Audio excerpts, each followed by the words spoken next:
In the 1920s and 1930s, the Mafia wasn't some classy movie fantasy. It was organized crime that grew into a shadow economy, and in some cities, it acted like a shadow government.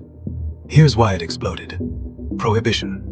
In 1920, the United States banned alcohol. People didn't stop drinking, they just stopped buying it legally. That turned booze into a gold rush. And when you can't settle business disputes in shouldn't be court, here. you settle them with intimidation, bribes, and bullets. People keep mistaking silence for weakness. Let them. It makes the lesson stick.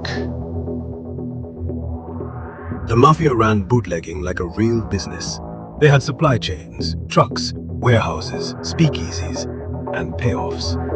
They also expanded fast into gambling, loan sharking, prostitution, and extortion. If you owned a bar, a shop, or a restaurant, you might get offered protection, which is a polite way of saying, pay us, or your place mysteriously catches fire. So yes, it was bad. It was violent. Rival gangs fought over territory, and innocent people got caught in the middle. Corruption spread through police departments and city halls. Judges got pressured, politicians got bought, and entire neighborhoods learned a hard lesson. The law might exist, but it doesn't always show up for you. But here's the uncomfortable truth.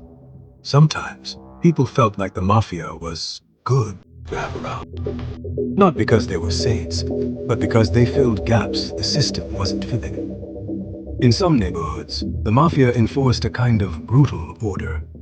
They didn't like random chaos that hurt business, so petty criminals sometimes got pushed out. Disputes got handled fast. It wasn't fair, and it wasn't legal, but it was immediate and predictable. And that can feel like safety when everything else is failing. And during the Great Depression, when legitimate jobs disappeared, the underground economy still paid people. Drivers, bartenders, musicians, runners, dock workers, lookouts. The Mafia had cash when banks didn't. They also gave favors, helped certain families, paid for funerals, and did public acts of generosity, which bought loyalty and made some locals see them as protectors. But make no mistake, the help always came with a hook. The Mafia didn't exist to serve the community. It existed to control it. So the real history lesson is this. The Mafia thrived because it exploited a gap between what people wanted and what the government could provide.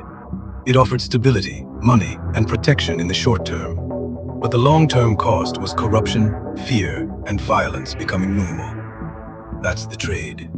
Order for obedience, security for payment, and freedom for silence.